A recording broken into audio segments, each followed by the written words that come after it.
Behold, he cometh with clouds, and every eye shall see him, and they also which pierced him, and all kindreds of the earth shall wail because of him. As birds flying, so will the Lord of hosts defend Jerusalem. Defending also, he will deliver it, and passing over, he will preserve it. For as the lightning cometh out of the east, and shineth even unto the west, so shall also the coming of the Son of Man be. For behold, the Lord will come with fire, and with his chariot like a whirlwind, to render his anger with fury, and his rebuke with flames of fire. For by fire and by his sword will the Lord plead with all flesh, and the slain of the Lord shall be many.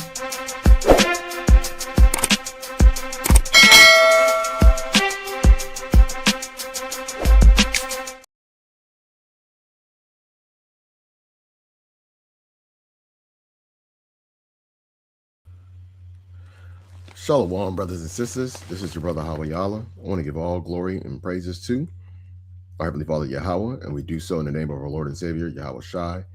Grace and mercy be abound to the hopeful elect scattered throughout the four corners of the earth that are waiting on the second coming of our Lord and Savior, Yahweh Shai HaMashiach. You see in the title, hey, Shalom, Shalom. As you see in the title, the truth about Valentine's Day, what's love got to do with it? Okay. That's actually a play on an old song from the early 80s by Tina Turner. Timmy Turner. I was playing. Yeah, but by Tina Turner. She had a song called What's Love Got to Do With It? That was like a #1 smash hit. You know, a lot of people kind of listened to that song back in the day when they were dealing with heartbreak. You know, and so they referenced that song. You know, a lot of those songs from back in the day were more what you would call sentimental or had some kind of a meaning. But nowadays, you know, a lot of stuff that's being promoted is not, you know, maybe as sentimental as in time past. Now, in regards from a biblical standpoint, you know, a lot of people have now merged over the years, and you know, this new concept of what they think love is. Okay, and it's really based off of a westernized concept or romanticized concepts of love. Okay, and that's one of the big problems that is going on, and this is the reason why a lot of the issues that are found within, you know, not only the world but particularly you know, amongst the people of Israel, wherever they're scattered, and particularly, you know, in Israelite groups, churches, whatever, is because of the misunderstanding of this. And mind you, that love is something that has to be even understood from a covenant perspective. And that's probably really one of the big problems that we're having in this time, you know. So we, you know, the misunderstanding of love is actually being weaponized to promote evil or allow evil. It's a very deceptive term. Okay. Now, of course, on this day, February 14th, 2026, this falls on what's known as a holiday. Now, it's not a federalized holiday, but it's a globally recognized holiday. If you look at a lot of places around the world, especially areas where there's westernized influences, this is a big day. It's a big business. If right now you wanted to go to certain restaurants and you wanted to go eat just to have a regular meal and you forget what day it is, you're probably going to be surprised about either the wait time or the lack of seats tonight. Okay.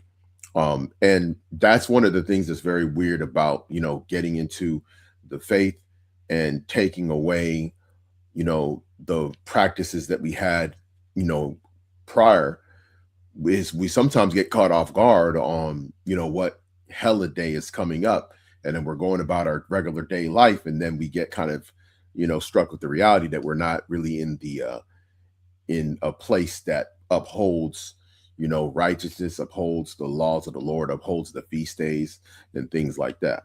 Okay. Let me actually pull up, if I can, And bear with me, I have to like add the tab.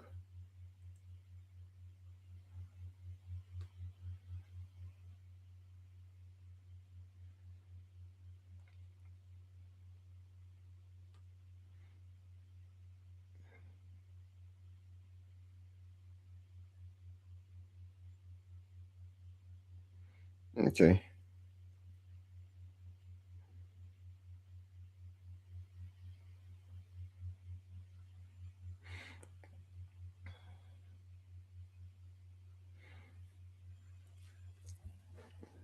And let's see if we could find.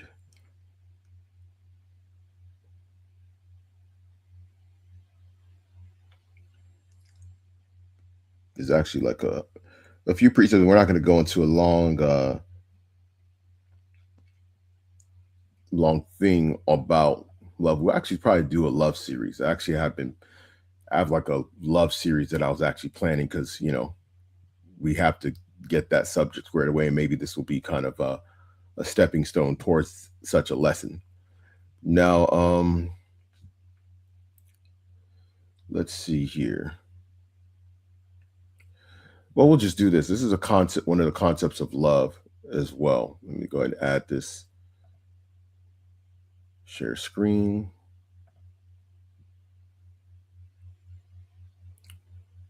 And y'all should see the tab where it's showing uh, Deuteronomy chapter 4 and verse 37. And because he loved thy fathers, therefore he chose their seed after them and brought thee out in his sight with his mighty power out of Egypt. Okay. So the Most High, because of his relationship with our forefathers, particularly Abraham, Isaac, and Jacob, and you can also say the patriarchs, the sons after Jacob, he therefore chose their seed after them. So that's the reason why the Most High was obligated to save the children of Israel out of Egypt.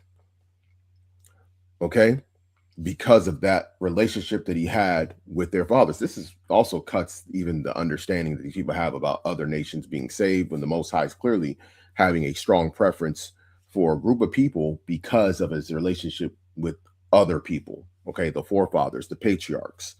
Okay, um, to drive out nations from before thee, greater and mightier than thou art, to bring thee in, to give thee their land for an inheritance as it is this day.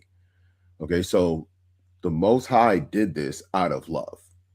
Okay, this is one component of love. There's no romance here. There's no, you know, roses and boxes of chocolate and teddy bears and pink and red clothing involved in this. This is an action. Okay, so as even as people have a hard understanding of love, love is just thrown around so loosely, but love actually has an action around it. It's not just simply an emotion. Okay.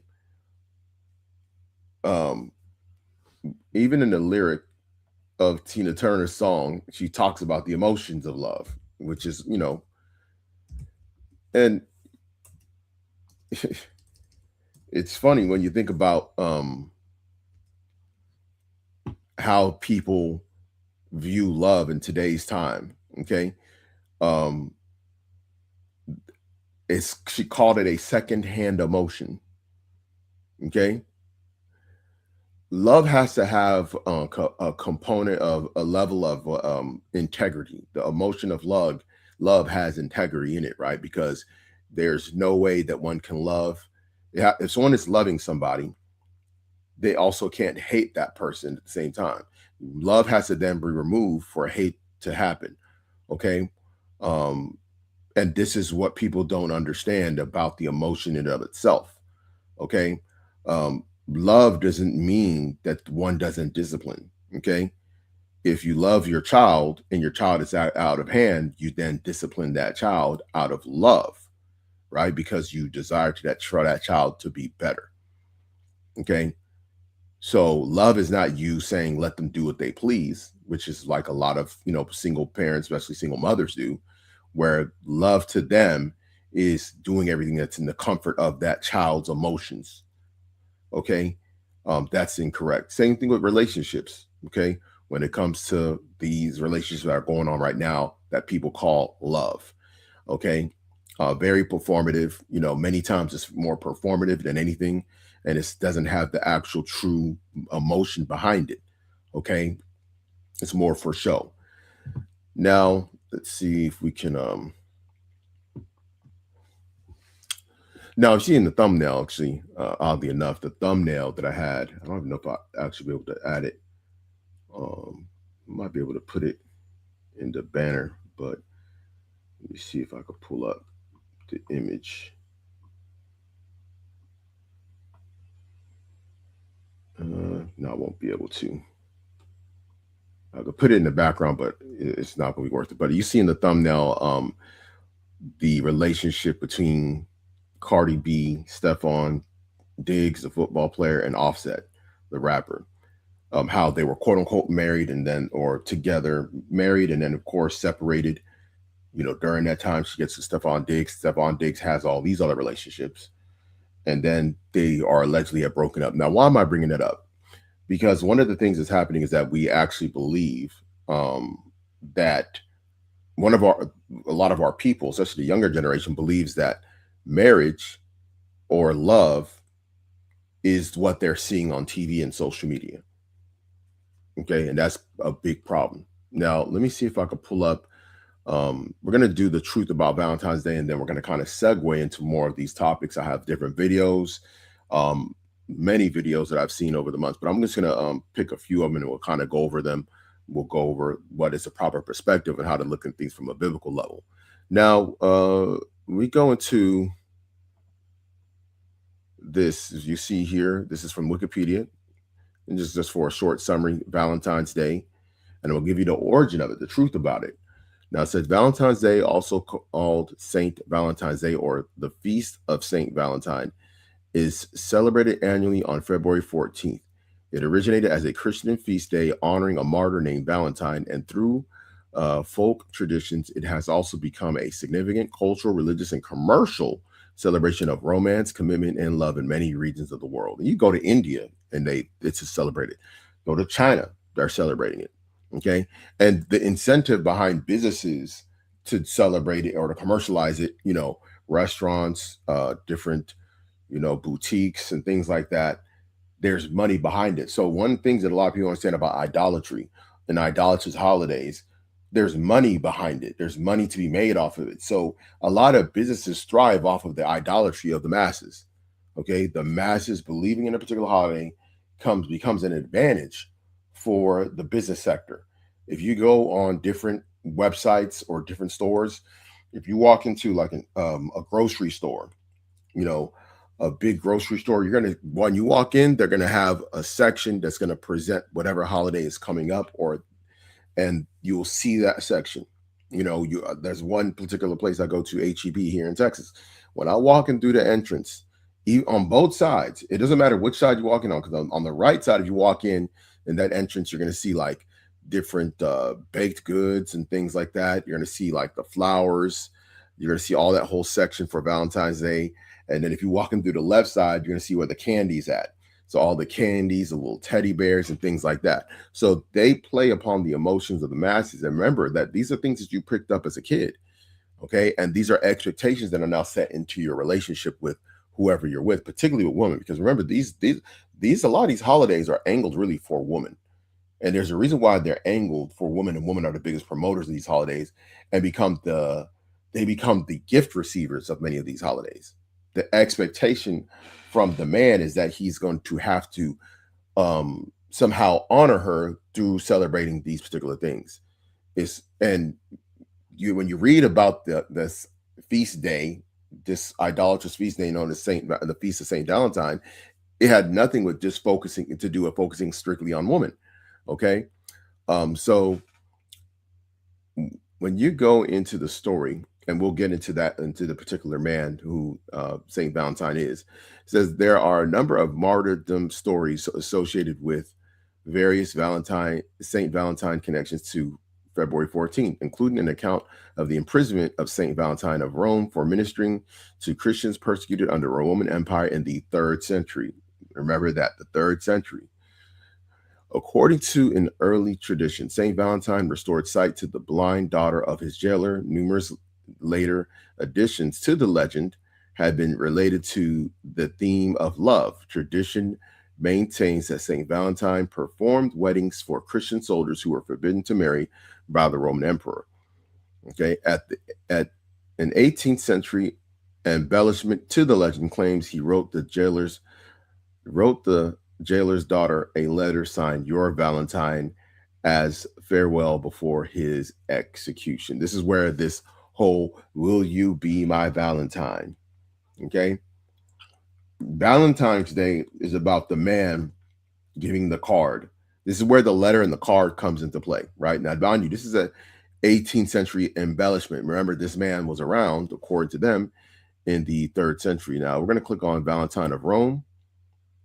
Okay. And as you see here, Valentine of Rome, or Saint Valentine, was a 3rd century Roman saint, okay, commemorated in Western Christianity in February 14th and Eastern Orthodoxy on July the 6th. Okay. From the High Middle Ages, his feast day had been associated with the tradition of courtly love. Now, this is the reason why I've told you, brothers, that we are 1st century Orthodox Christians. We believe in this stuff going all the way to the time of the apostles, okay, which the book of Revelation was written by the apostle John, okay, in the Isle of Patmos. There's a reason why we say this, because many of these things that were brought in after the departure of the apostles. Okay, this is even alluded to by Paul himself. In fact, let me go ahead and get that. Okay, where Paul talks about this. Christians will fight.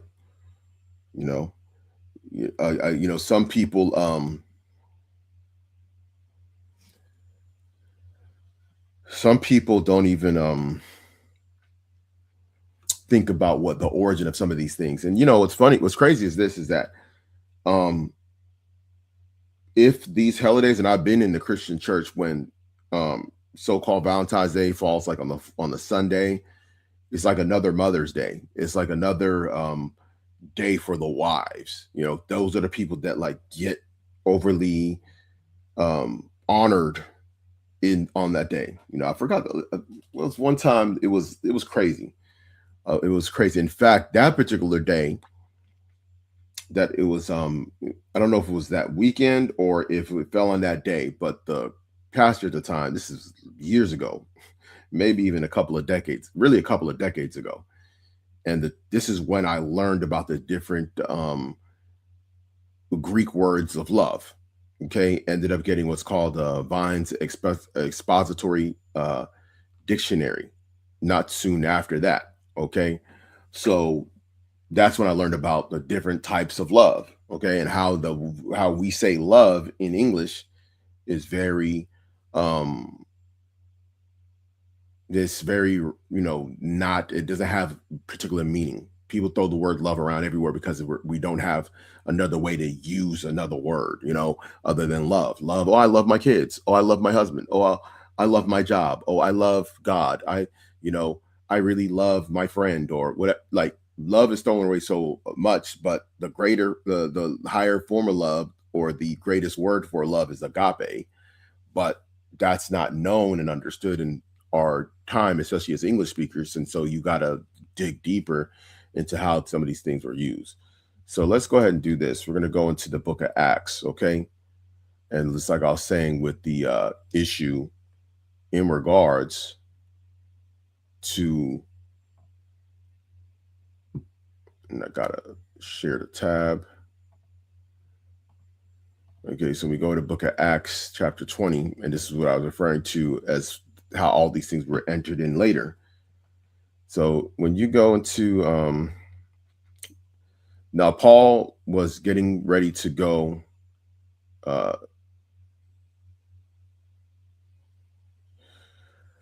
to is a farewell to Ephesus when you get to Acts chapter 20. Now, when you go down, and we're going to kind of like we're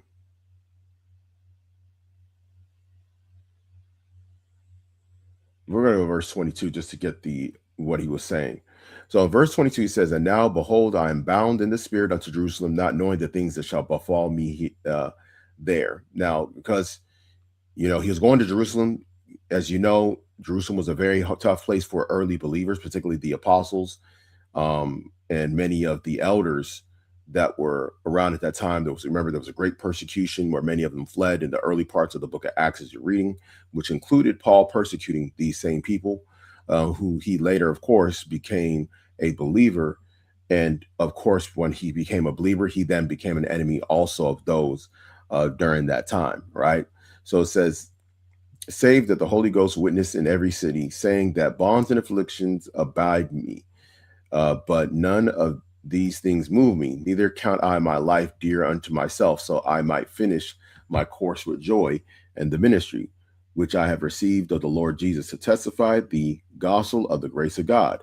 And now, behold, I know that ye all, among whom I have gone preaching the kingdom of God, shall see my face no more.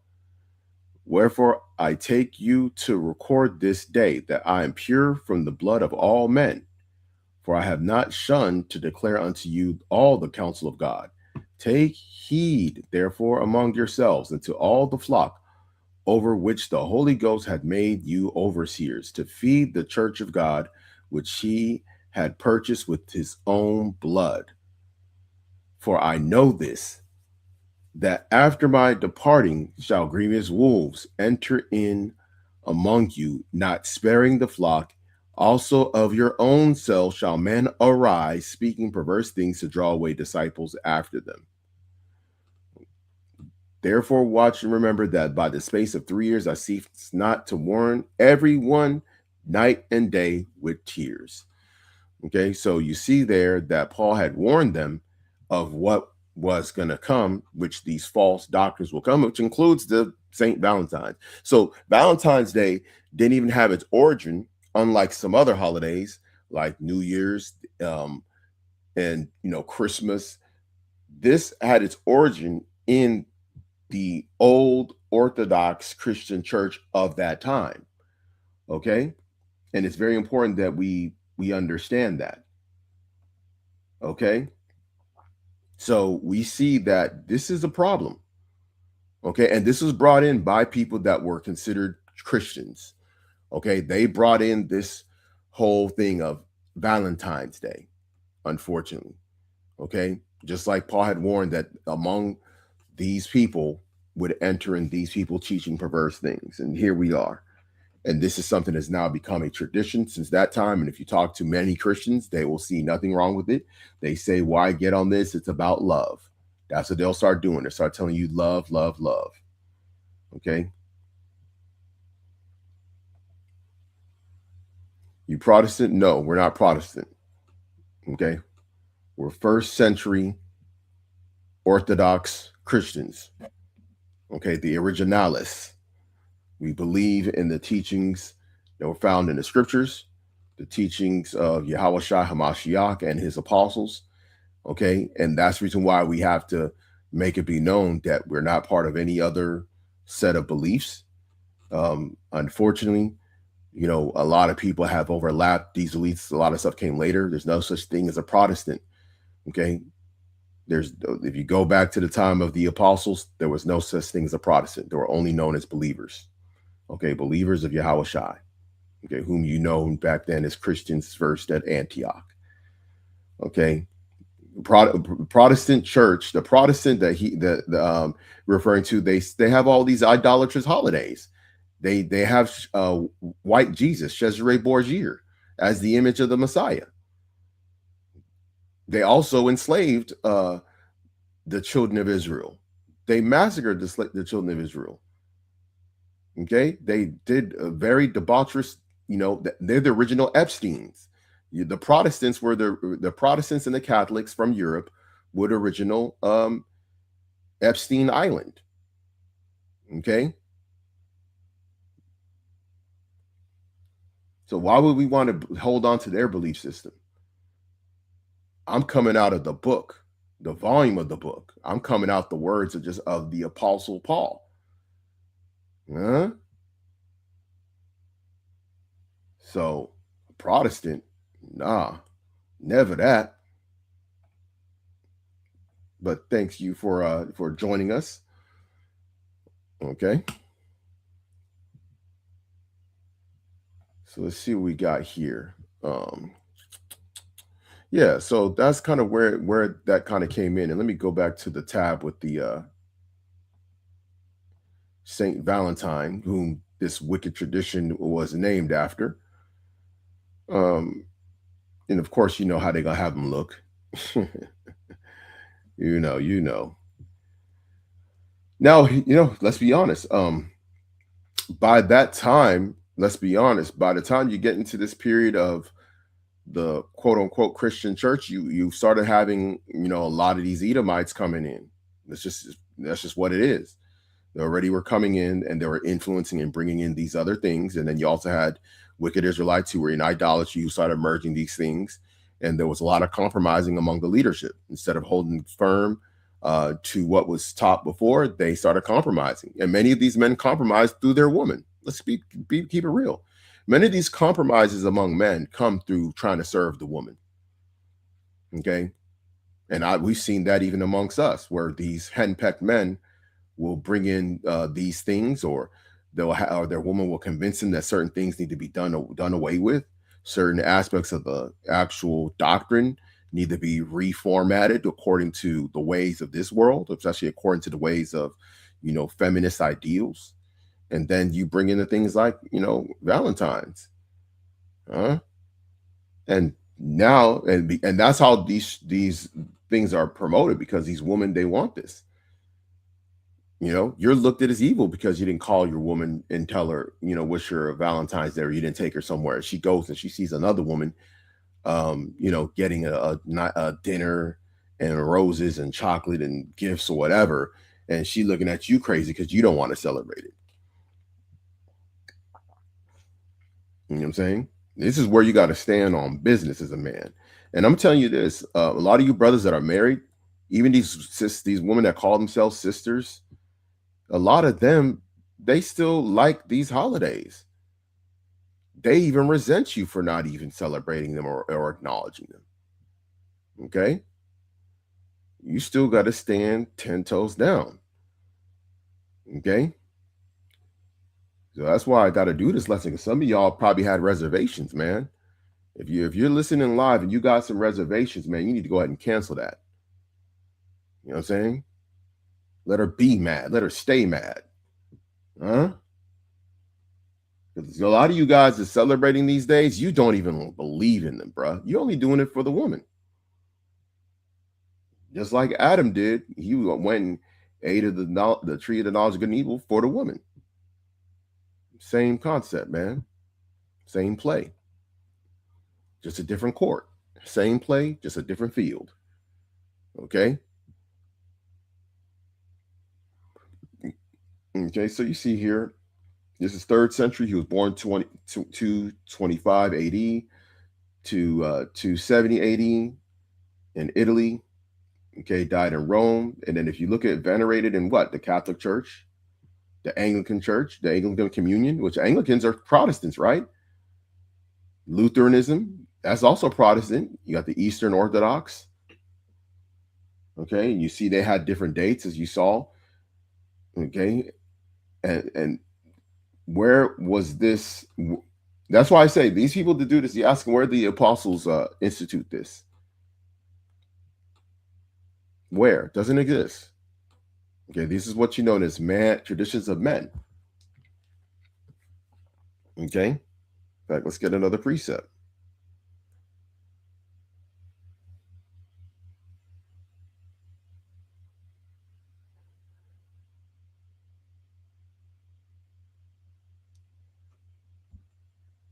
Okay. Let me see if we could find it. It should be in Matthew.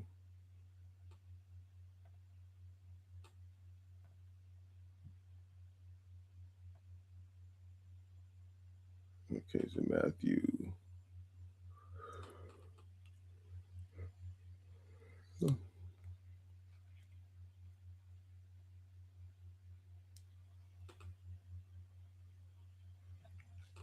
Yeah, yeah, that's what it is right here. And there's one in Mark. In fact, I'll bring this and I'll go to the one in Mark. This is Matthew chapter 15, verse 3. As you see here, it's a red letter. But he answered and said unto him, why do ye also transgress the commandment of God by your tradition? So when you have a man-made tradition, it automatically goes against the commandment of God. Thou shalt not have any other gods before thee. Thou shalt worship the Lord your God. You know, they, but yet when they add these things, it causes you to worship an idol, a dead man. You're commemorating something that even that the Most High did not institute for you to remember. Okay, so that's a problem. It's a major problem. So we have to be very mindful of these things when these holidays come up. Now, when we go into Mark 7,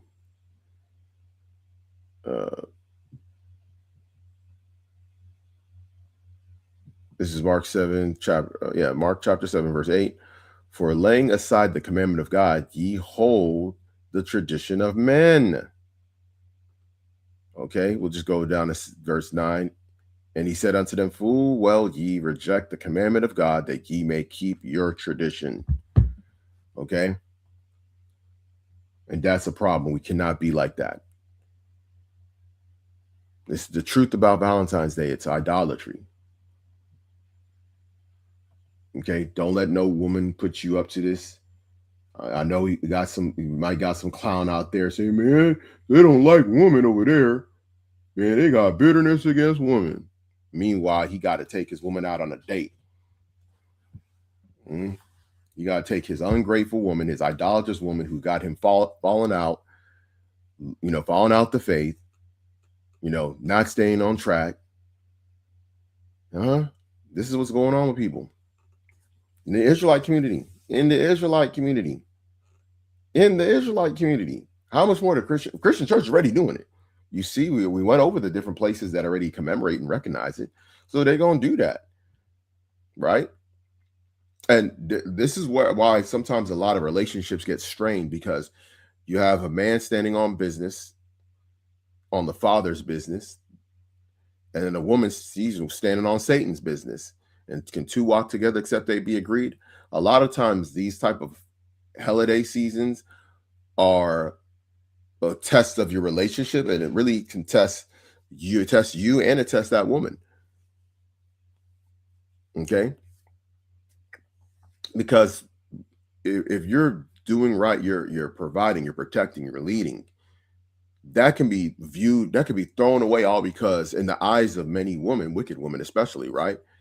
If you don't do these things like Valentine's, all of a sudden she forgets about that. She forgets that you paid rent, car note, insurance.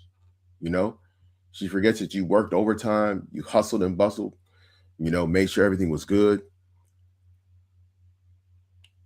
All of a sudden you got to do this thing as well to prove your love. It's not love. The love of God cannot be recognized through the commandments of men. I'm saying again, the love of God cannot be recognized through the commandments of men. Okay? Love has to maintain integrity with the Most High's will, with the Most High's commandments. Okay? The action in of itself has to be in line with the Most High for it to even qualify in that action towards love. And this is a very, interesting thing for people. You know what I'm saying? It's like, and this is one of the dynamics. The same actions can occur, and one could be hate, one could be love. One could be done out of love. I'm gonna give you an example, right? If a man takes the life of another man, you still have that action may be viewed the same, but the motive behind it could be different.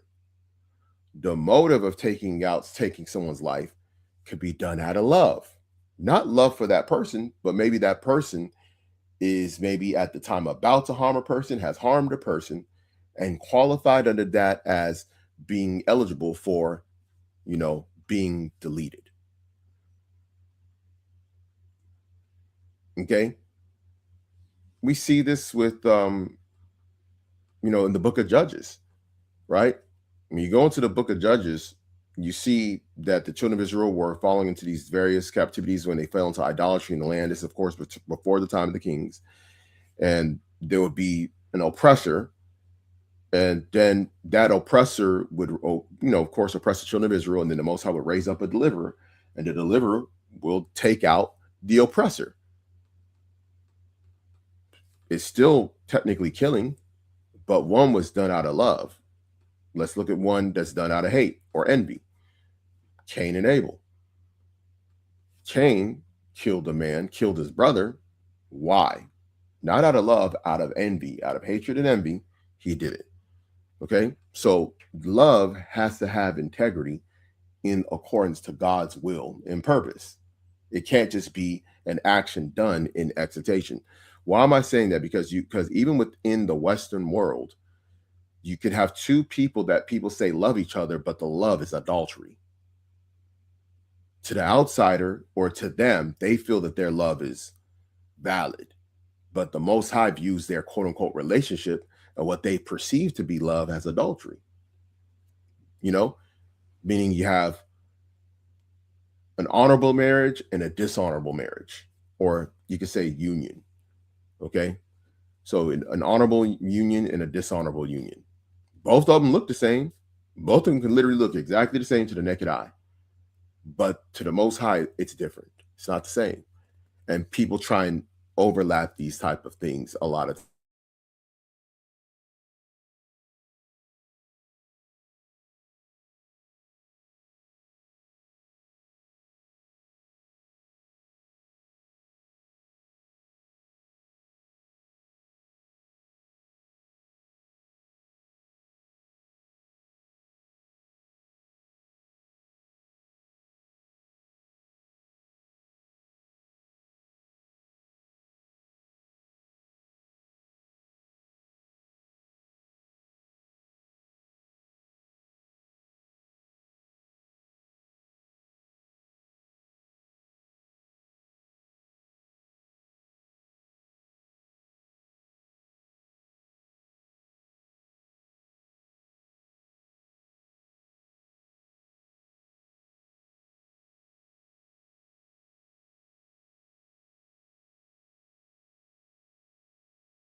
Okay, sorry about that. There's actually a storm in the Houston area right now. So I guess it kicked me off. I don't know how long we'll be able to last on this. I think it's supposed to rain pretty heavily till 8 o'clock. So it actually kind of felt it coming, and then the power kind of slipped in and out just for like a couple of seconds, and I think it was enough to knock us off the stream. But we're back on. Hopefully, we'll still be good to go. Okay, so I think we got the example, of course, about love and how the same actions can have the same actions can be taken, but behind it has to be the integrity of what love is, right? So hopefully that kind of helps with your understanding. Now, I think what I'm gonna do is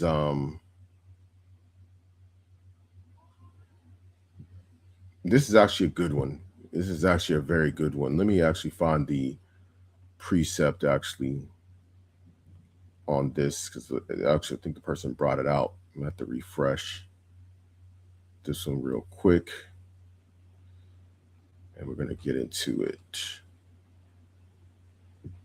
Let me go ahead and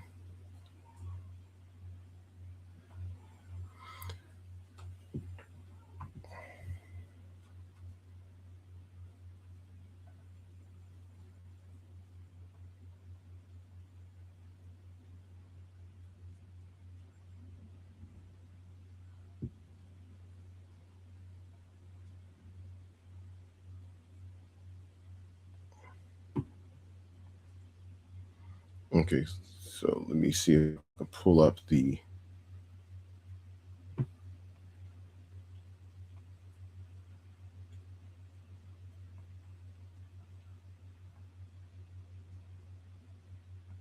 Don't know if it'll show up. Just give me a moment.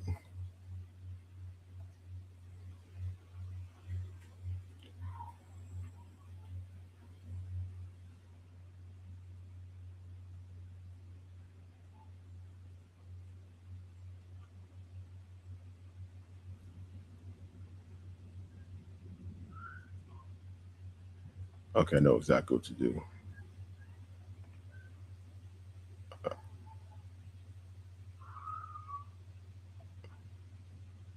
Okay, so y'all should see something. Okay, here. So now it's gonna help it. Okay, so now if you see here, there's a video. This is actually from let's see, it's on site. Okay, and he says, uh, now listen to what this woman says. Okay, and this is an important concept about what people think love is, or how love can be expanded further than what it really needs to be in regards to how people look at it. You know, in this case, this is a woman, right? So she's married. This is what she's going to say about her situation. So let me see if I can okay, here it is. So I'm unmuting it. Take care of you, the kids, and the household, but has no ambition. So she says she has a man that takes care of her, the kid, all the bills, takes care of the kids and the household, but he says he lacks ambition. Think about that. A man that's paying the bills, taking care of her and the kids, paying all the bills, but she has a problem because he lacks ambition. Okay, this is where greed comes into play. Okay, now listen to what the exchange is back and forth. I'm going to pause it for the sake of not having any issues with copyright. This is pretty much fair use right now, so we're just using this to learn a little bit more about this subject. Worse than with. When you say take care of, what do you mean? He pays all the bills. He take care of the kids. He step in. How he do that with no ambition? No, he got money. I want more. You know what? And he's complacent. Okay. Yeah. In the year when the job market is cooked, when the housing market is cooked, when people are walking away from their children, you got.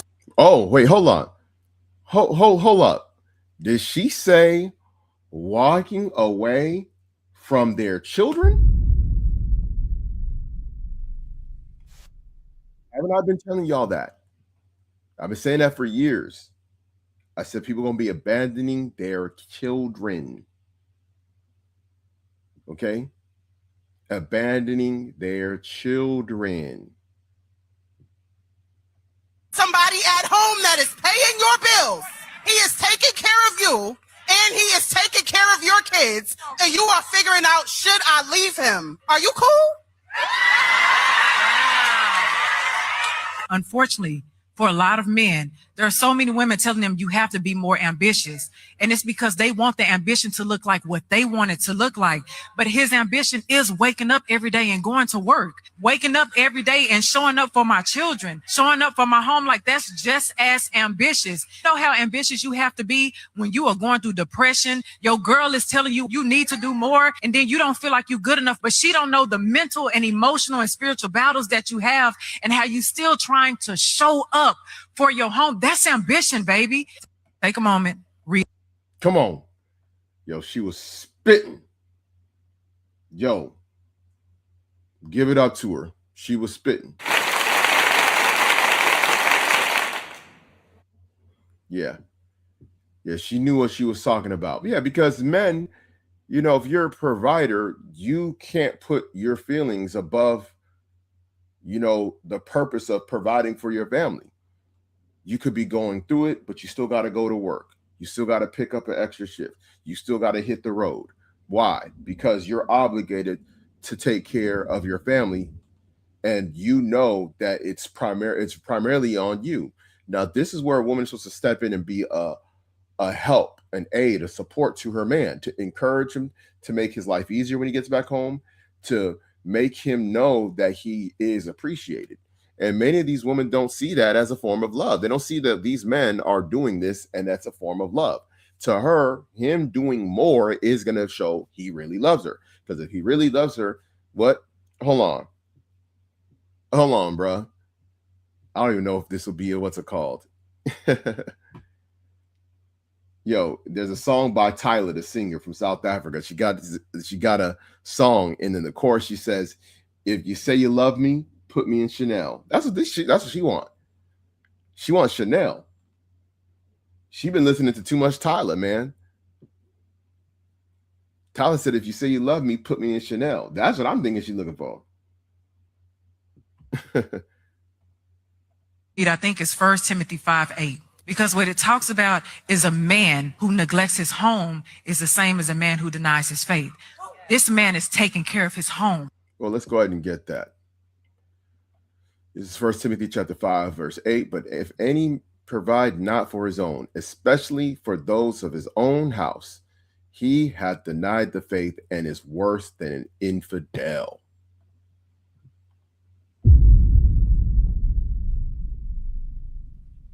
Yep. Worse than infidel. Basically, you know, we are zero tolerance on that.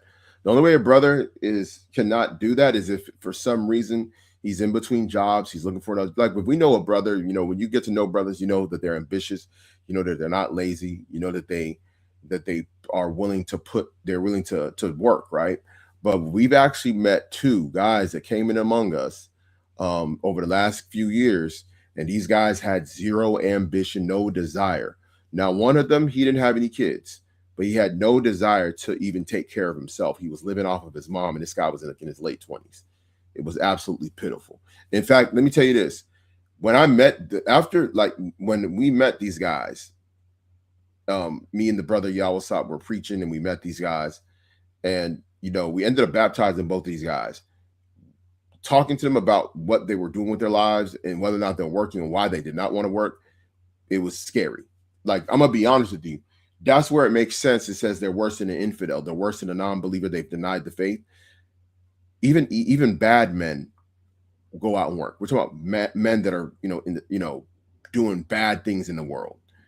When you meet people like that, that's a whole nother ball game, bro, because the energy on these men that lack the willingness, and one of these guys had a son in the same city and refused to work, was putting all of it on his woman, says he didn't need the work, that God was taking care of him, and he knows God's going to take care of his child, and he doesn't need the work. And bruh, when I'm telling you, that energy is very satanic, because my old man used to always say, an idle mind is a devil's workshop. Now, the scriptures also says, which, he's been saying this when I was a kid, but later on, as I became a believer, read the Apocrypha, tells you that, the same thing. You know what I'm saying? Much idleness teaches much wickedness. So how's a man not engaged in some form of a pursuit of some kind of a passion, ambitious or something, or provision? What this woman is talking about is different. She's actually trying to make his lack of what she perceives to be ambition bad. You know what she's looking at? She's looking at these guys that are out here hustling and busting, some of these scammers. JT Pocket Watcher shows these guys living these lavish lifestyles, making these people sign up for all these different courses, basically, setting them up, owe me the Hellcat type dudes that show their lifestyle. And then these women look at these people, and these men are actually getting stuff, deceptively. And you want your husband to be the same way. And you're doing this comparison thing where you feel like your life is not good enough and your life should be quote unquote better or like another woman. And that's really just driven by envy. Okay. And that's just kind of what it is. All right. So let's go ahead and go back to the tab because there's still more on this. There is faith and grace in that. He is being provisional. He's still leading. So we have to acknowledge that, because if not, you're going to lose that. Like that's a gem, baby. I make my own money. I make more than him. Ooh. Right? And you said he Crazy. pays all the bills? Yeah. Yo. This guy's a loser.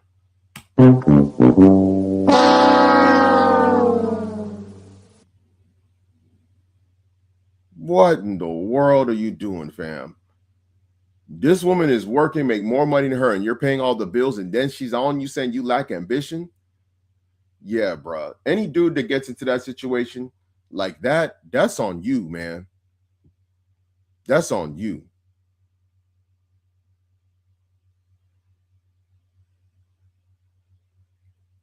That's on you. And see, here's the thing. This is cultural too. You see, in certain cultures, whenever the woman is actually making money, because there's actually nothing anti-biblical about a woman working. In fact, the Proverbs 31 woman, that woman always talk about, she made money and helped to increase her household. That's part of what made her a great woman, by the way. Okay, not you woman trying to live the soft life, listen to that witch Shira 7. Okay, a real witch, by the way. Like, I called her a witch way back then. Then I came across her channel. What she was really doing was showing how to do spells and witchcraft. All you women that out here thinking like this is witchcraft. She got this guy out here working. She making him feel less than, making him feel like he's not doing enough. And she makes more money than him while he's basically running himself into the ground, into literally the ground. Because I can guarantee that man's health is bad. Dude probably has high blood pressure. Dude probably has bad cholesterol. Sugar levels is all jacked up. Dude probably is all kind of stressed out. Red bloodshot eyes. Got all kind of ailments. Okay, a former shell of himself before he met her. And see, this is what happens sometimes. This is why I think the Bible warns men about women, like throughout the Bible. Now, I know some henpecked clown is going to say that that those men were just bitter, right? And you got whole chapters in Sirach in the Apocrypha about women. Okay, warning about bad women. Not that there's not good women, but men need to be warned about bad women. And here's one of them. And quite frankly, that's on him, because really the dude is doing that because he feels less than her. And if he understood that he was above her, okay, he would not have it that way. This is why it's important for men to understand their position. You are the head of the woman, not the other way around. All this stuff, my partner, this, that, and the other, get that out of here. Okay, women like this are the reason why a lot of men are avoiding marriage, because they don't want to be in a situation where their woman is acting like this. Hey, this man is incentivized to actually really see, if a brother like this came in this situation, I'm going to tell you how I'd advise him. Okay? I'm going to tell you how I advise him. But let's go ahead and play the rest, and I'm going to get into that. And you make more money. Yeah. You mentioned that you make more money than him, and I want you to know that was not done by mistake. That was a systemic thing that was put into place so that the black woman can be elevated to start looking at they men like they're not doing enough. Come on. Yo, these you got some women that are spitting. Now I know these girls are gonna call them pick-me's. Okay. You know, that they're gonna call them pick-me's. You're a pick-me-sha. No. It is very intentional, the fact that you make more money. And let me tell you something, a woman like that, And even though your man is showing up for you, a woman like that, the not her. I wanted to pause it with the other lady, but there is no reverse thing on Instagram.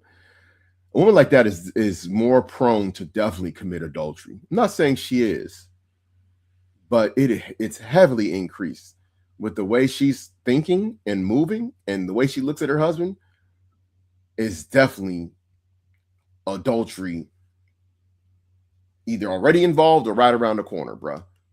Because what happens if he doesn't gain ambition? What you gonna do? If you ask her, you already know the answer.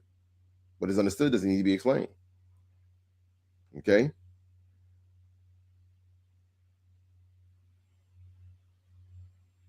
So we know what it is, man. Let me see if we can go ahead and play it. Continue. you start looking at him for like, why can't you do more? The fact that this man is covering the bills, even though he knows you make more, let me tell you what he's doing. This man is willing to maybe put things on pause so that you can elevate. Think about it. What you make becomes almost just yours. What you choose to do, you have the freedom to pivot and pivot and pivot. Try this, go to school, because this man is saying, I'm going to. And that's what it is too. A lot of times these women will use a man so that way they can maneuver how they want. They can pay off certain debt. Okay. They can, it allows them to go and do certain things. Like you see, she's really takes fairly good care of herself. Look at her hair. Okay. She doesn't look stressed. She's, she has newer clothes, she's clearly not as stressed out as her man. There's no doubt about it. And what is she doing with the money? Probably going to school, making moves, updating her resume, connecting, networking with people to expand her situation. And this is what happens with a lot of women, a lot of women that are working, is that as they rise in their careers, mind you, this is a Western thing, because in previous times, many jobs, certain positions were regulated to men because of the fact that men were better producers at the end of the day when it comes to work.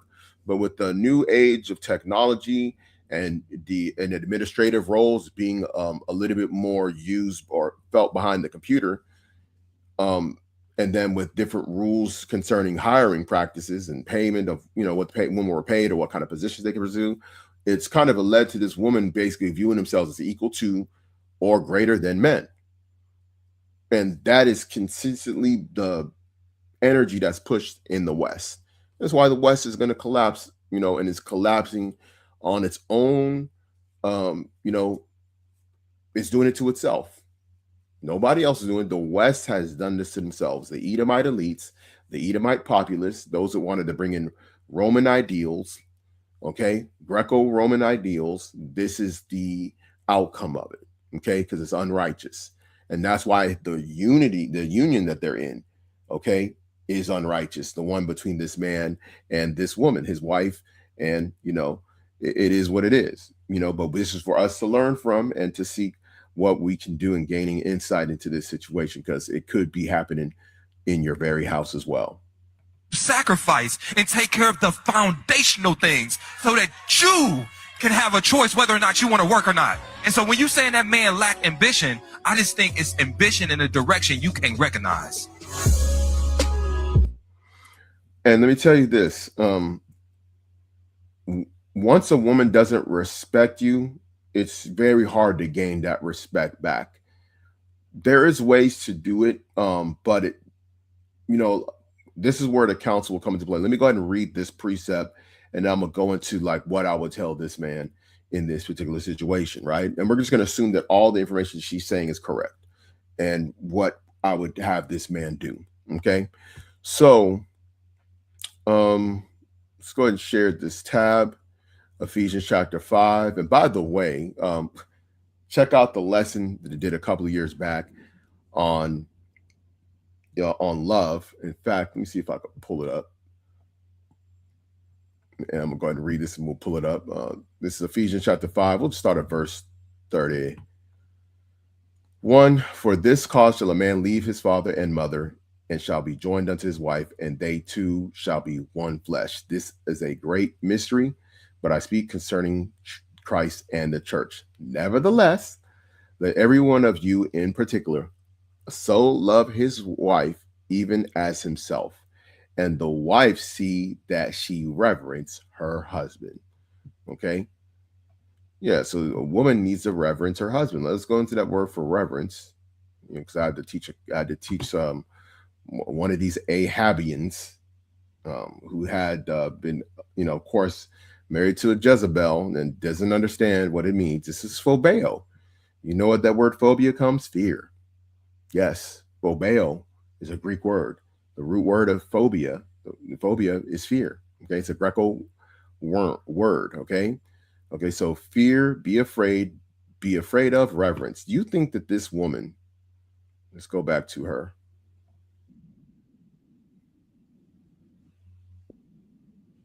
Let's see if we can pull her up. Do you think that this woman is afraid of her husband? Oh, a lot of you guys, some y'all ain't gonna like this, because y'all believe that your woman should not be afraid of you. Yes, your woman should fear you. I'm not talking about be afraid of you like you're Freddy Krueger or Jason Voorhees or Mike Myers, but she should be afraid of you in the instance of you being able to take things away from her, take your presence away from her. Okay, because these women, they go to work and they be afraid of their supervisor, and they still respect their supervisor. When their supervisor tells them to come back from break at a certain time, or they'll have to have a talk, you know what they do? They come back from break on time because they don't want to have that talk with their supervisor. But they still respect their supervisor. See, they can still grow to respect somebody that they fear. Isn't that funny?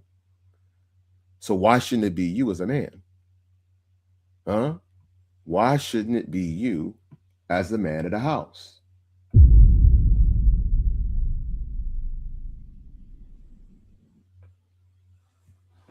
Okay. Now, her husband, what I would tell him, first, I'm going to find out about why he is moving this way. Is it because he is scared he's not going to get another woman? See, this is where you as a brother have to, love your brother in the faith. This is part of brotherly love. View him as you would view yourself, meaning view him as someone that, how would you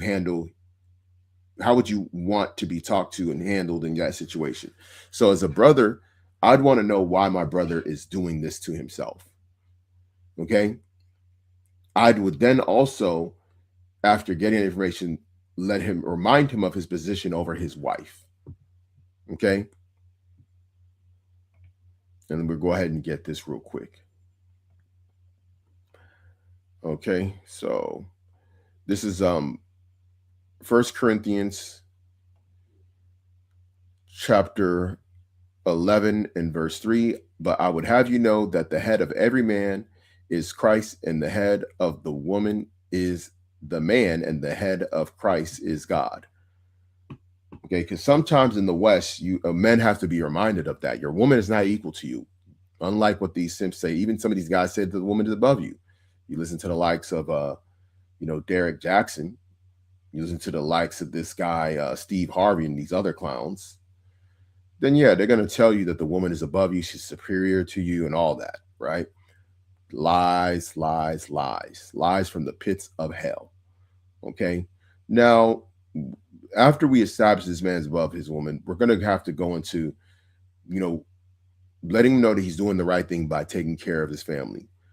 2, I'm going to ask him about how does he feel condition wise? Are you stressed out?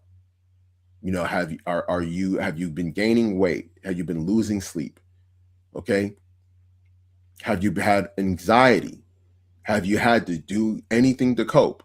Because many times men in this situation, they usually end up taking on a vice as a way to crutch from the pressure that they're under when they're under a wicked woman. Are they seeking out any vices because of this situation? Now, also, we need to know about his situation with his wife. How does your wife talk to you? How does she treat you? What does she do on a daily basis for you? Is there things she's doing daily? Or is there things she's not doing that you would like her to do? Okay. And then what he would need to do is he would need to ultimately, and of course, remember, I'm summarizing it, but he would need to make a decision on if this woman is bringing in money and y'all are part of the same family, the same house, you need to figure out what is she doing with this money. And you need to alleviate or curate the financial monthly situation and the short-term and long-term goals of the family.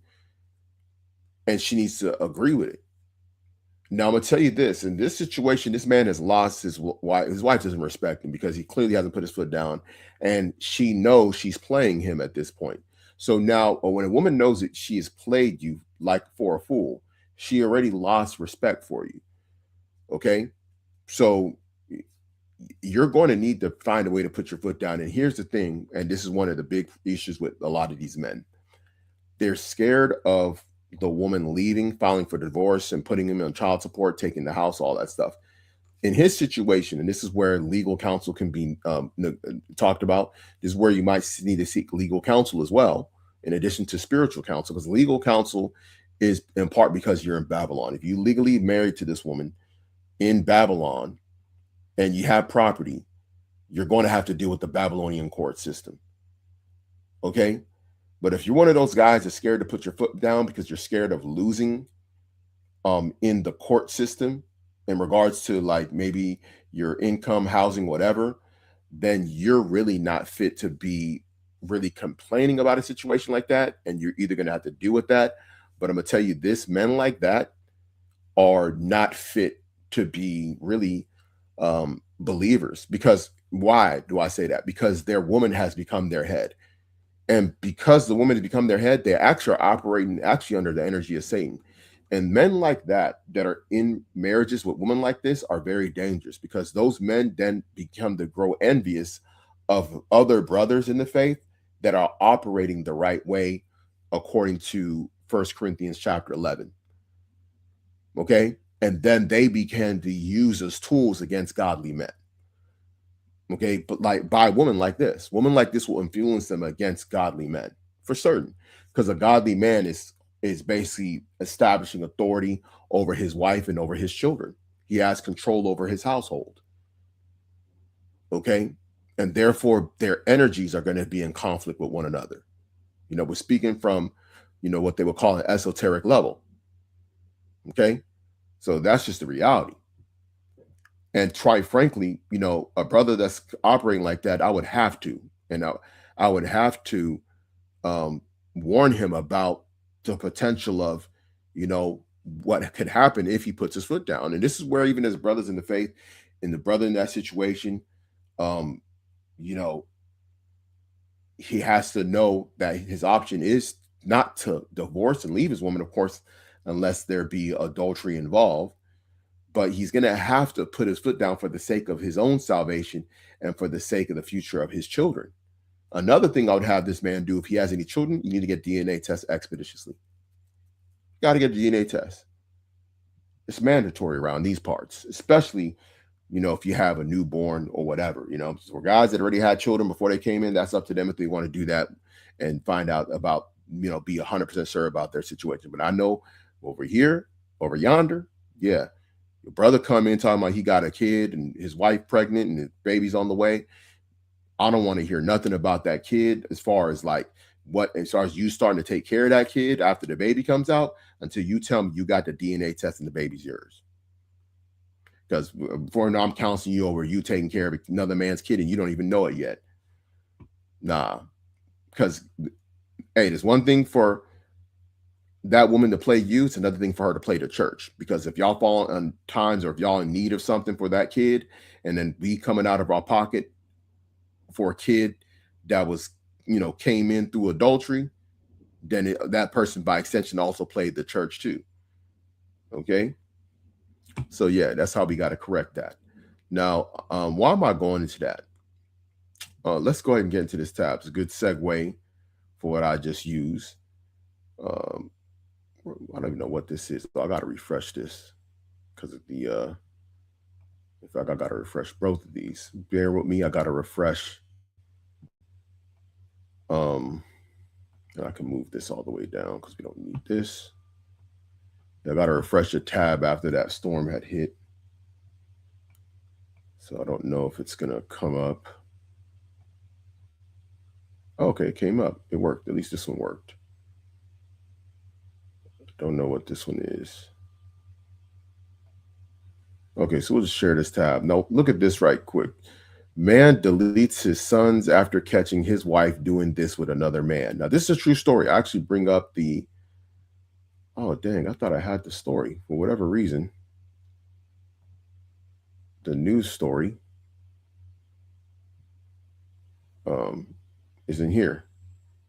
Well, I'll see if I can pull it up. This is a real video. So this man... this is a video right here. You're going to see the next one. It says, Secretary of Government of Itumbiara, which is a province in Brazil, deleted his 2 children and then himself, hired a private investigator detective to monitor his wife and end up discovering her cheating. Now, I don't know if he found that the kids were also not his, but it's, maybe that's the reason why he took out those children. But he did not take out the woman. Maybe it was for her to suffer for the rest of her days. I don't know. But this is the wife. Okay. And by the way, according to the article, she's the daughter of the mayor. Okay. Within that particular province of, Brazil.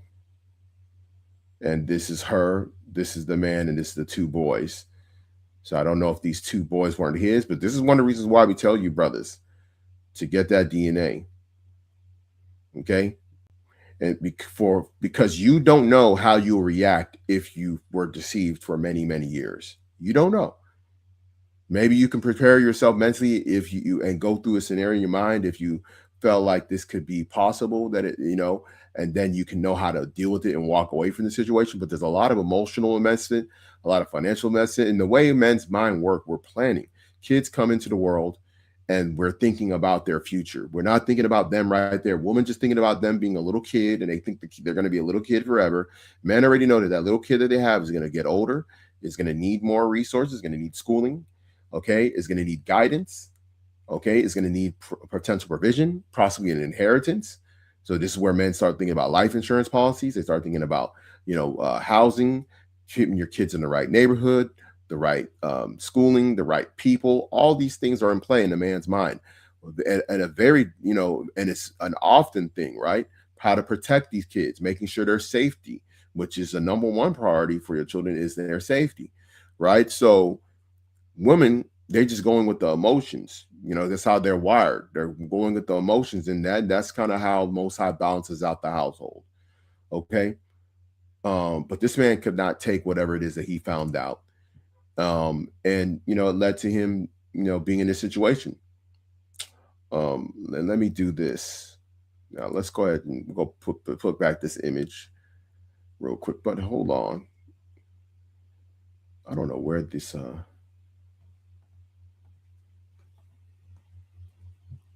don't know where this, how this story did not pop up anymore.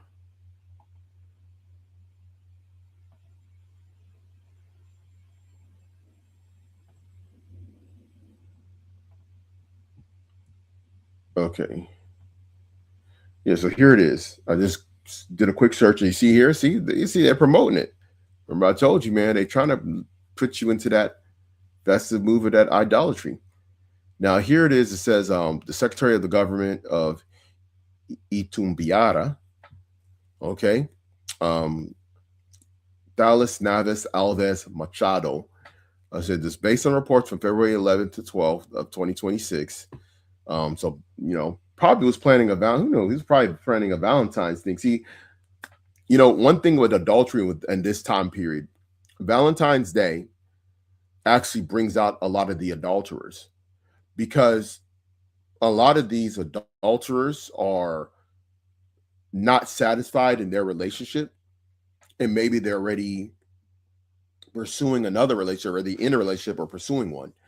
Particularly these women, because this is a holiday for them, so they really would want on the February 14th.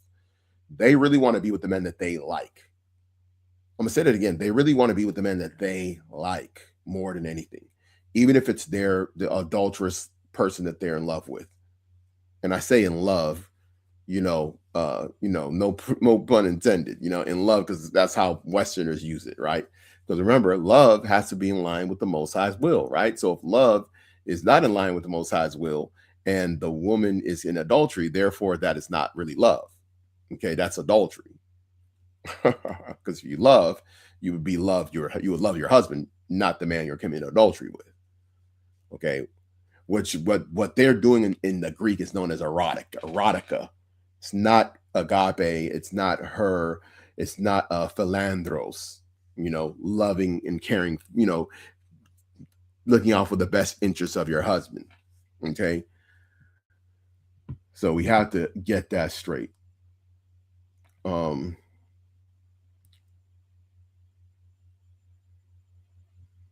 Boy, this internet is kind of slow. Oh no, I'm actually trying to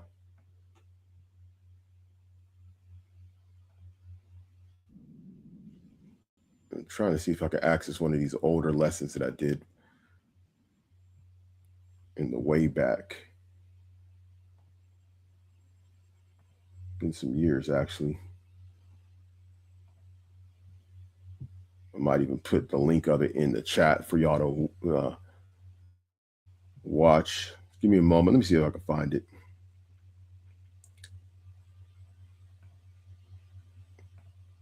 Okay.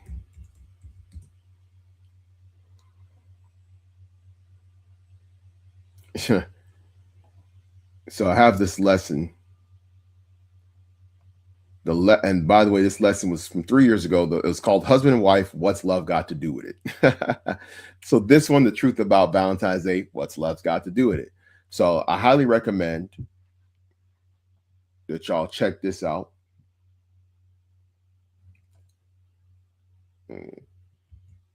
Okay.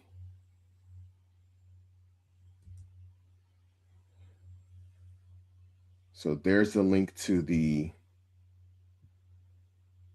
this is a video I did some years back.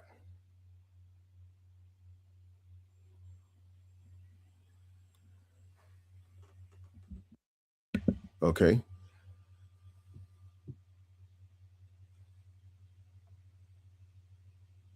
Y'all might not be able to hear me, but hopefully you can.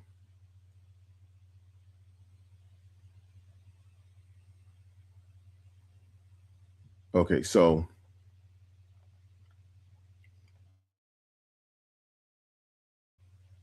all right. Make sure I'm testing. Give me a moment. Testing. Let me see. I don't know. Okay, so. Oh. Okay, so it definitely worked. Yeah, I got a little message saying that the audio may have disconnected. So it looks like we're back in business. All right, so we're back in business. That is the link. Check that link out. Good lesson for y'all to understand husband and wife. What's love got to do with it? The understanding of love, the words that are used in the New Testament to get a proper understanding. Okay, so going back to the actual story, it tells you right here that he took out the two children, ages 8 and 12, before taking his own life. He was the son-in-law of the mayor of Timboria, Dion Arujo. So you see how that is. So there was something that definitely happened that made him consider what happened. And it's possible he probably could have took a paternity test. They might have had a rocky relationship.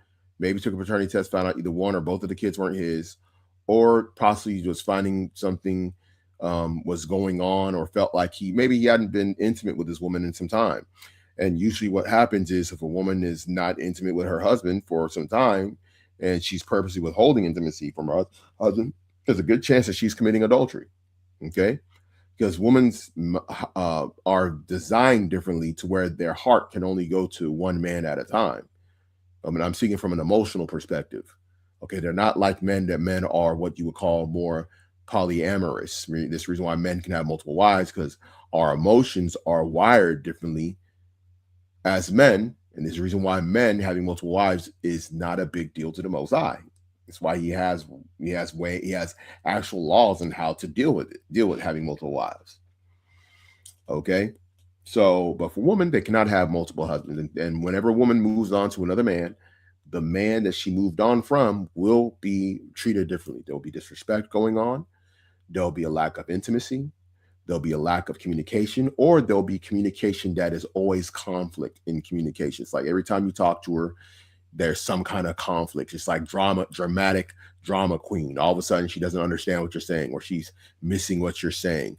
And then that's where it becomes at a level of what's known as disrespect. And that can give suspicion that somebody might be sleeping in your bed, like Drew Hill said. Okay. So, that's just the reality. Him and Mrs. Jones got a thing going on. And yeah, that's adultery. And that man that was in the video that she was with, okay, he crossed the line by being with a married woman. Okay. Now, it's possible he didn't know, but I have a hard, he more than likely knew, because a woman having two kids, a woman has kids, she's going to talk about her kids, and she's a high profile person in that area. Okay. So, the man who took his life and took out the life of those two kids, he also has a high position. So he's a notarized person. He's a person that's publicly known. Okay. And the very interesting thing is that they actually went to a public space. Okay. That kind of shows you how bold they were. Now, could have been they were separated, and maybe because it might have been official separation, like maybe they decided, hey, we're going to be separated, we're going to go through the divorce, and then maybe during that time he investigated. Because let me tell you brother, something. Anytime a woman leaves you and y'all are together, somebody else is in the picture 99% of the time. Okay? Let me say that again. If you're with a woman, okay, if you're married to a woman, you're together, you're with the woman, and she decides she wants to take a break, she wants to leave you, okay? Or if y'all are legally married under the Babylonian court system, law system, and she files for divorce, 9 times out of 10, 99 times out of 100, let's keep it even, go all the way up to that, somebody else is in the picture.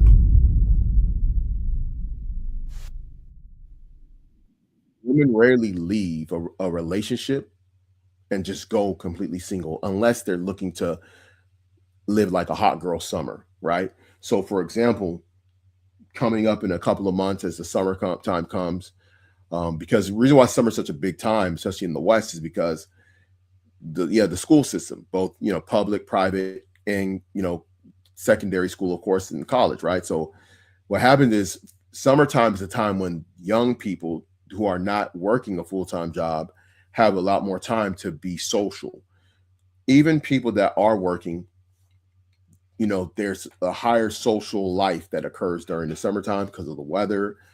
Some of the festivities are going on. You have like all of these big musical festivals like Rolling Loud, Coachella, even some of these like different stars might have their own thing going on, whether it's like, a J. Cole or Travis Scott, they might have something going on in the summertime. So you have all these things going on, people traveling, especially, throughout the world. The northern hemisphere is warmer because they're in the summertime. So people going to Europe, people are going to Asia.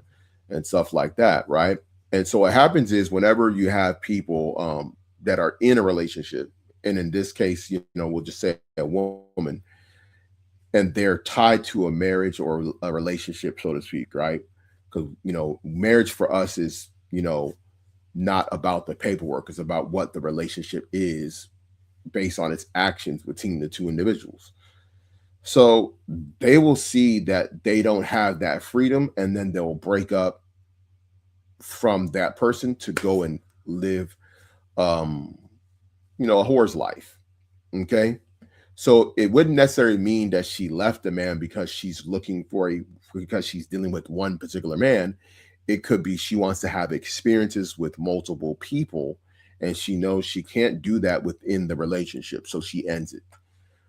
In other instances, it's somebody else specifically involved that they're with, and women, they don't view their adultery with the new guy as impeding the relationship with the new guy, meaning that many women, when they are in an adulterous relationship, the guy who they're in this adulterous relationship with, they don't want her. They want her, or she wants him to look at her as if she's pure. This particular man in this video is not going to trust this woman. Think about it, right? This woman lost her husband and her children through an affair, as they call in the West, or they call it entanglement, an adulterous affair. And now you think that this guy is going to stay with her after this infamy? Their relationship is done. So imagine this woman is going to go back into the market. This is why you need to know about these women's past, fellas. You got to know, why is she a single mother, or what happened? Who were you with? You might start pulling up articles of some of these women. Some of these women got articles where they exed and deleted themselves. You know what I'm saying? You got to know, what's love got to do with it? This looks like adultery to me. But anybody that didn't know about her situation that was in that restaurant would say, oh, look at them, they're in love. And let me tell you something. Most people know that this type of touchy-feeliness between people in this age bracket, they know, like when been around for some decades on the earth, if you ever see two people around this age, okay, and they're like this, they're either, this is a fresh situation, I'll put it like that. It's a fresh situation when they're acting like this, fam. When they all up each other like this is a fresh situation, fam. He wasn't getting none of that. That stuff was gone. Okay? And what I mean by fresh situation, meaning it's still in the honeymoon phase. Okay, and at that age, it's usually an adulterous relationship is going on. Like either she's a side chick and he's, and he already has a woman, or she already has a husband and he's a side dude, whether he's also married as well. That's usually what they look like. It looks like love from a distance, but it's really adultery. Okay. Look at what this guy said. And this is for you guys that are doing this Valentine's Day stuff, bro. A lot of you guys, y'all do this Valentine's Day stuff. You think you really like this woman. This woman's really about you, but she really ain't about you. And you're going to find out that, she's not yours. It's just your turn. That's what you're going to find out. It's like this guy saying, I don't understand why men don't understand your woman ain't really your woman. Well, it depends. If she was a righteous woman, then she is your woman. She's your wife. Okay. But she's not really your woman. Okay. Women interact with men conditional and will switch whenever they feel like it. There's some truth to that. Feelings overrides the, whatever a woman stands on has nothing to do with what she says or any rule. It's her feelings would override whatever rule that she feels like she had set. Okay. Especially in this instance. As a man, you cannot stop that. It does not matter who you are. I wish men understand that. Yeah, I'll put it like this. And this is why it's important for us to talk about this, because some brothers will experience a situation of adultery in their walk. whether it's a woman that they came in with prior to the faith or a woman that they met afterwards. And one of the things that we have to understand that the world that we're currently in does not punish adultery. Women are incentivized to pursue their happiness. Okay, this is one of the components of the Western world. Is the reason why it's falling: life, liberty, and the pursuit of happiness.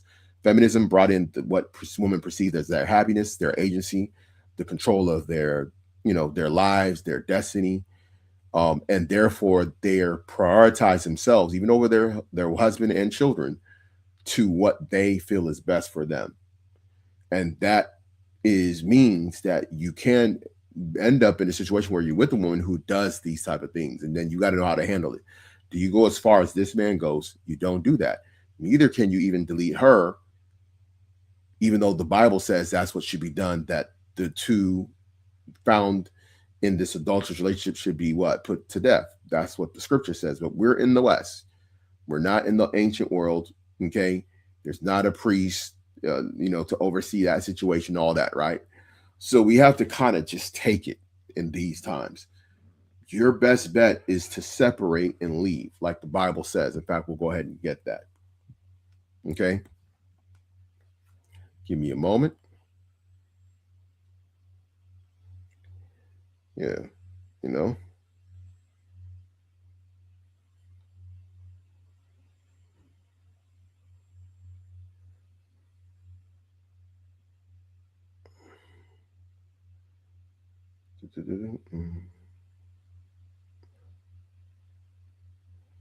Yeah, we'll get that.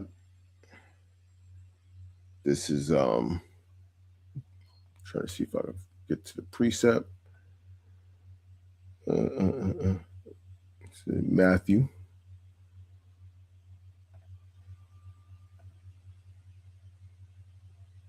And remember, check that link that I posted. Okay, that I posted with the lesson, husband and wife, what's love got to do with it, from a few years back. Okay, and so now we're going to go ahead and go to Matthew chapter 19. We'll start at verse 9. And I say unto you, whosoever shall put away his wife, except it be for fornication, and shall marry another, committeth adultery. And whoso marrieth her which is put away doth commit adultery. So in this man's situation, with this couple, that guy that she's with, he's an adulterer anyway. And it's unfortunate that the children lost their lives over the behavior of, but that's not how you handle it, right? I mean, I know society is very wicked. If you're with a woman and you were raising them for some years and you're on the birth certificate and you divorce your wife and you later find out that the kids ain't yours, you're still on the hook for child support until they're 18, until either she decides for the court to motion not for it to be on you, or the court decides to act well, which a lot of courts don't, because they're looking at the best interest of the child. And there's a whole thing with that. I might have to go into some of the history of the way the West has fallen upon itself and taken away the power of patriarchy from men. But also,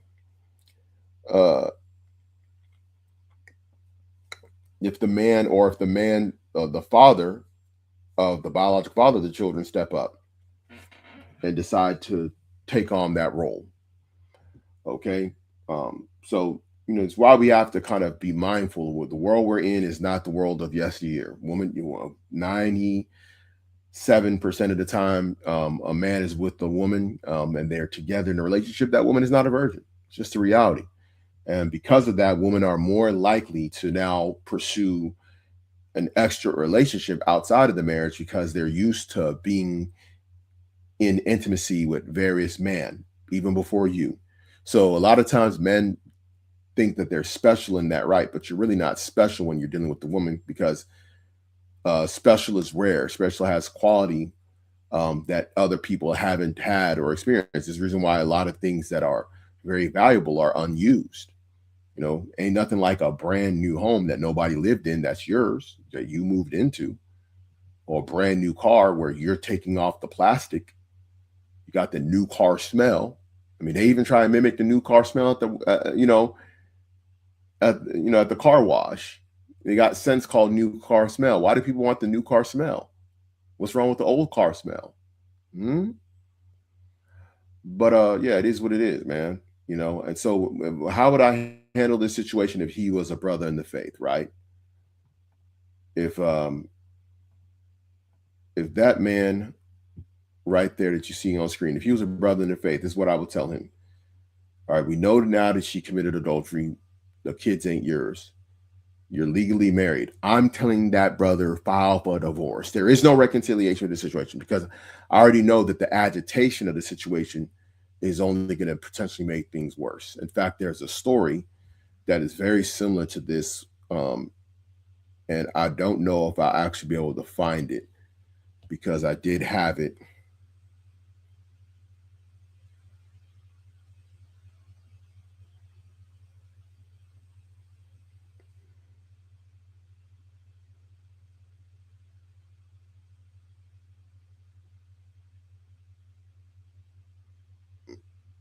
In fact, let me see if I could let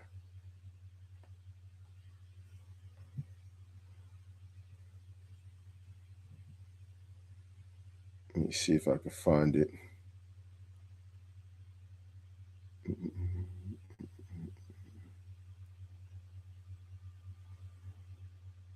For whatever reason, I had seen it yesterday, but for whatever reason, I don't know if it'll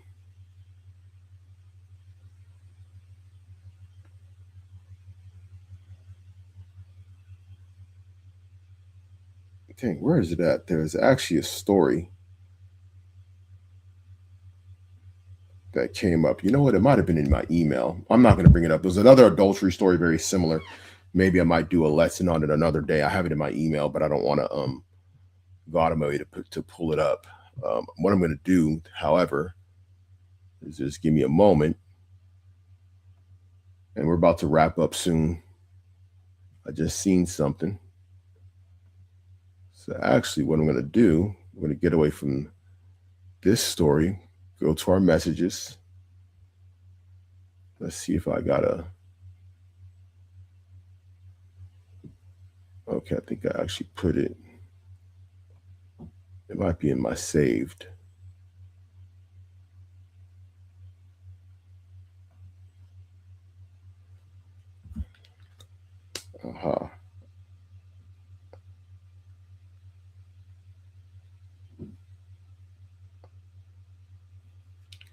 Yeah, I think I'll refresh it.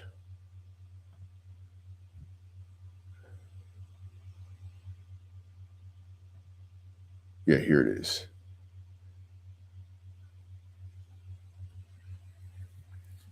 Okay. Oh, let me not even play the music because the music has Future song playing in the background. So let me mute that. Now here's one of these guys. He's like one of these influencers, Wes Watson. Some of y'all may know who he is. Formerly locked up in California State Prison, was in the Aryan Brotherhood, all that stuff, and came out and started basically speaking a lot of motivational stuff, became a millionaire. But one of the things he has a problem with is his relationship with women. Very, very terrible track record with women. And not what you would think. He's not beating on these women. He literally, quote unquote, falls in love with these women and basically super tricks on them until they use him up and they break up with him. I mean, even some of these women will have kids and he's taking care of the kids, like lacing up the woman, and these women are leaving. It's crazy. So this is his post. I happened to see it just randomly. So I was like, let me just go ahead and pull this. Let me go ahead and pull this up. Now look at this guy.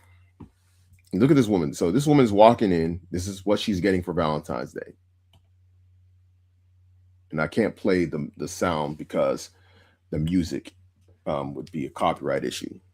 But you see here, Future's solo. So she gets this box. And look at the stacks of money. She has no ring on her finger. In the West, a ring on the finger symbolizes that that's a wife. So this is technically in the West what's called a girlfriend. Okay, she got stacks of hundreds, and she's got a bag. Okay, I don't know what kind of bag that is. I'm not familiar with the, all these unless I see the actual symbol or whatever. So now she's celebrating, she's got her money, she's got her purse, and he thinks that him giving that to her is going to make the relationship better. And it doesn't. It puts him actually at a deficit, like many of these men who will celebrate so-called Valentine's. In fact, it's not uncommon for some of these men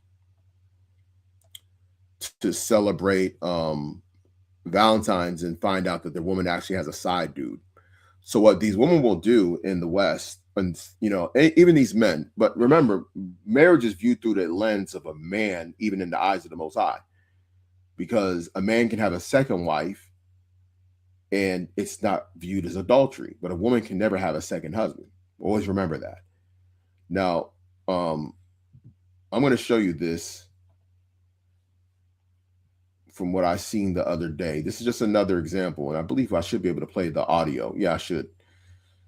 So, you know how some of you guys out there, and I'm gonna warn you, brothers, of a sister that tells you she has a male friend, and you're interested in her, and she hangs out with this male friend. Be very careful with that. Okay, we had a false brethren back in the day. His wife was an adulterer. After the alleged adultery, because we never could get to the bottom of the whole situation, even though information was gotten out. She came back down to his place where she stayed at with her male friend, and I had asked him, "Hey, who is this guy that your wife came down with?" And, "Oh, that's just a friend."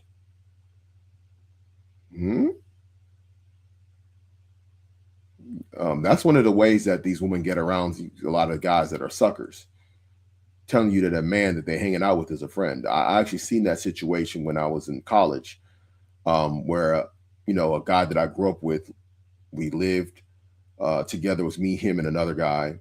We were three guys living in an off-campus apartment. His girl tells him, "Hey, I have some friends that I grew up with. They coming down. We should all hang out and go down to 6th Street in Austin." These guys come down, and we meet them. They come to our place. We chilling with them, and then we go down to 6th Street. It's like Saturday night. Come to find out, like a few months later, that one of those guys is a guy that she'd been sleeping with like since high school. He dude was like very popular. In fact, him and his three friends were all pretty popular in the city that they're from. And we're talking about pre Instagram, pre Facebook, popular. So they were popular enough to where, you would, they were on in their town. They were known in the little, what do you call it back then? In the MySpace era. Okay. So they were known in their side of the town, and girls was always trying to get at them. They do this goofy thing where they had like girlfriend applications where if girls wanted to hang out with them or be their girlfriend, they had to go to their MySpace, their website, and fill out the information and upload their pictures as to why they should date them. I'm dead serious. So when I met these guys and I see how they were, these boys were all dressed up the same, like an R&B group. They all had like the platinum FUBU jerseys on, you know what I'm saying? They Jabot jeans, Jordans, had the crispy bald fade with the waves going, tatted up, you know what I mean? And I told my boy, I'm like, "Yo, man," I'm like, these dudes, like, friends? Okay. Come to find out, dude was, one of them guys has been clapping since they were in high school. Mind you, she was like his girlfriend was like a freshman in college. So we're talking about like a continuation of a relationship from high school where she was still quote unquote friends with this guy. And, that what was going on. And mind you, and why am I saying this? Because this same friend of mine that I grew up with had bought her a necklace for Valentine's Day. Bought her a diamond necklace. Now, it wasn't super expensive, but it was like a few $100s. One of them little diamond necklaces and stuff. Like $4,000, 14 karat gold, whatever, from like, K Jewelers or one of them places. Mind you, we all like in college. So, this is like really, some good money back then for him to come out a few $100s out of his own pocket for this. And while he's doing that, this woman is goes back home to her hometown and gets smashed down by this guy that she called a friend. Okay. Now, why am I saying that? I'm just trying to make sure you brothers ain't being goofies out here. Because as men, as believers, we ought to be wise and not be fools, right? I'm going to show you something, and I'm going to show you a little video, and we're going to close out this particular live stream. Now, here's a video that I saw pop up, and I'm glad I saved it. How girlfriends be with their boy best friend. Okay. In our case, how wives. We don't have boyfriends and girlfriends over here. Boyfriend and girlfriend is a Western term. So if a brother ever says he's with a woman, you better not call. If you're a brother in the faith and you're with a woman, you better not even call her a girlfriend around us, because you're not going to limit what that relationship is in the eyes of the Most High, and what it really is in regards to being in line with what the Most High's standard of what a husband and a wife is. So in this instance, this is a woman who was with her boy, her boyfriend, her boy best friend, her bestie, as they would call him, her homie, her homeboy. Oh, the guy that she tells you not to worry about, right? Let's go ahead and play it.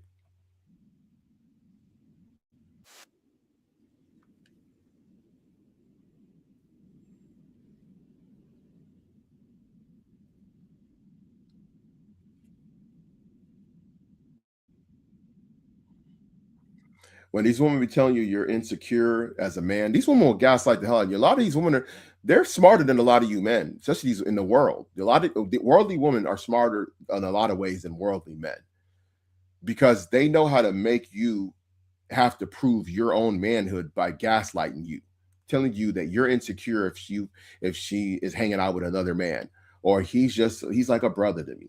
He's my homeboy. I don't look at him that way. He's just a friend. He used to date my friend and we still are friends. I grew up and I've known him since, elementary. He know my mama. He know he know my cousin. They use these things to try and make you feel that it's not what it could be, when they got an understanding going on behind closed doors.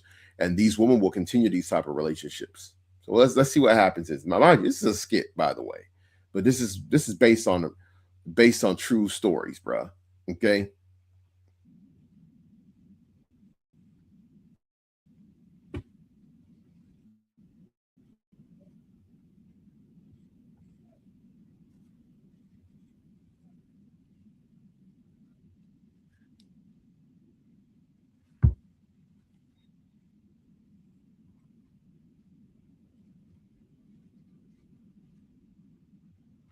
And see, when you start having to do boundaries like that, bro, your relationship is practically like done or on the rocks. If you got to tell your woman that to not touch or do anything with another man, if that has to come out of your mouth, fam, the spirit of jealousy is upon thee. You about to crash out. You about to crash out, fam. Spirit of jealousy about to take over you. It might be a double homie. It might be double homie out there, fam.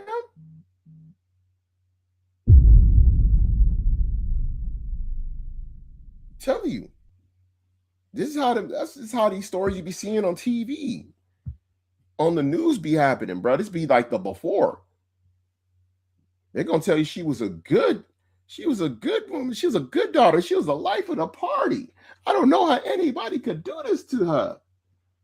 And then you're gonna have those Ahabians, okay, those matriarchal simps, okay, saying, man, hey man, dude, man, he was a simp, man. He should have moved on. He was a simp. Man, players get chose.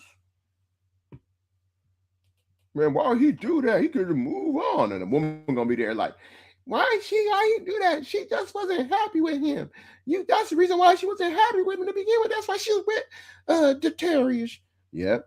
I'm telling you, I see it in the comments. Okay. And women really be doing this. Listen, bro. Any man, any of you guys that have been on this side and seen this side of a treacherous woman playing her man, those guys are forever scarred. When these women get that phone call from their man, checking in on them, seeing how they're doing. Some of these guys even tell them, I love you. Hope everything's going well, leaving messages. And the side dude is seeing it. And then they getting right back to the business, to the action. Sometimes these women are, talking to the guy while being intimate with the side dude, bro. This is the wickedness is going on, and this is normalized. Okay, this is considered funny. Now, mind you, this is a skit, but it's not that it doesn't really happen in real life, and they're basing it off of probably their own personal experiences. Okay.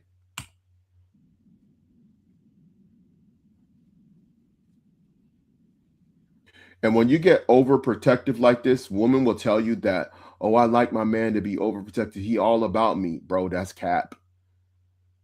This is insecurity to them. It reduces their attraction to you. And they're going to be quicker to leave you or do you dirty or really disrespect you because they really want you to leave. A lot of times a woman will start disrespecting their man because really they want him to end the relationship or say, hey, let's not talk anymore. And then she can go and feel more free without guilt to do what she's already been doing.